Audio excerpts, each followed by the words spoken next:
حضرت عمر رضی اللہ تعالی عنہ تشریف فرما تھے اپنے دربار میں، تو ایک صاحب آئے اور کہا یا عمر لا تنسا موتک، عمر اپنی موت کو نہیں بھولنا۔ یار بھرے دربار میں کسی کو یہ بات کہی جائے تو اس کا رد عمل کیا ہوگا؟ لیکن حضرت عمر رضی اللہ تعالیٰ عنہ یوں کانپنے لگے جس طرح بید کی شاخ کانپتی۔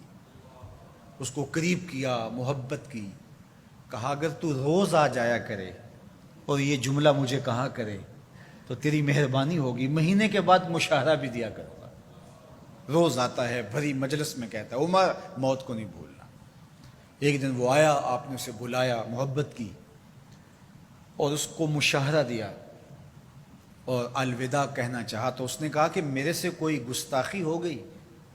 کہا نہیں، کوئی ایسی بات نہیں۔ کوئی اور شخص آنے لگا؟ فرمایا نہیں۔ تذکیر موت کی ضرورت نہیں رہی؟ فرمایا نہیں، ایسی بھی کوئی بات نہیں۔ تو پھر مجھے چھٹی کیوں دی جا رہی ہے؟ تو حضرت عمر رضی اللہ تعالیٰ عنہ رو پڑے، داڑھی پہ ہاتھ رکھا، ایک بال الگ کیا، کہا یہ دیکھ میری داڑھی میں سفید بال آ گیا، اب تیرے آنے کی ضرورت نہیں ہے، یہ بال ہی مجھے موت یاد کرواتا رہے۔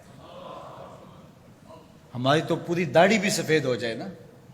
میاں صاحب بولے ہڈیاں کمبن گوڈے کھڑکن تے اڑ گیا لک تیرا، ہڈیاں کمبن گوڈے کھڑکن تے اڑ گیا لک تیرا، اجے بھی بدیوں باز نہ آئیں جیو مرد دلیرا، فما اصبرہم علی النار۔ اللہ قرآن مجید میں فرماتا ہے لوگوں کا آگ پر کتنا حوصلہ ہے، کتنی ڈٹائی سے، دلیری سے کہہ دیتے ہیں یہ جہاں مٹھا اگلا کس نے ڈٹھا۔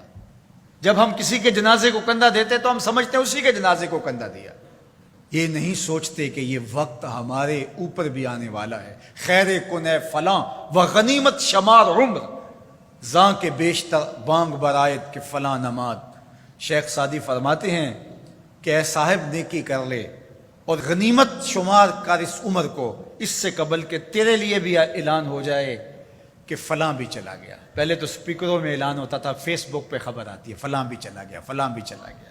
اس سے قبل کہ یہ آواز آ جائے، یہ اعلان ہو جائے، یہ خبر مشتہر ہو جائے کہ فلاں بھی چلا گیا، تو یہ خبر آنے والی ہے، آج نہیں تو کل، کل نہیں تو پرسوں۔ تو کہا کثرت کے ساتھ موت کو یاد کرو، اس سے تمہارے دلوں کا زنگ اترے گا، تم اپنی آخرت کی طرف متوجہ ہو گئے۔ اور دوسری بات ارشاد فرمائی وَتِلَاوَةُ الْقُرْآنِ، اور قرآن مجید کی تلاوت کرو۔ قرآن مجید کی تلاوت اگر تمہاری زندگی کا معمول بن گیا تو تلاوت ایسا نور ہے جو دلوں کے زنگ اتار دیتا ہے اور اللہ کی معرفت کا رنگ چڑھا دیتا ہے۔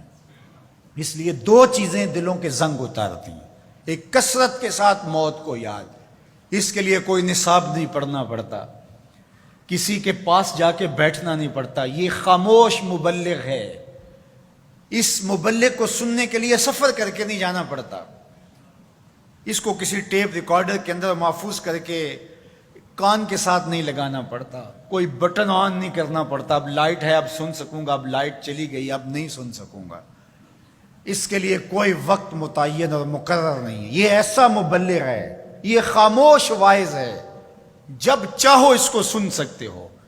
تو کثرت کے ساتھ موت کو یاد کرنا یہ تمہارے لیے دلوں کے زنگ اتارنے کا سبب۔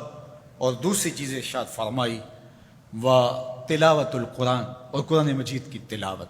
جب قرآن مجید کی تلاوت معمول زندگی بن جاتی ہے تو دلوں کے زنگ قرآن مجید اتارتا ہے۔ اس سے بہتر دلوں کو پاک کرنے والی اور چیز ہو کیا سکتی ہے؟ اللہ کا کلام ہمارے پاس موجود ہے۔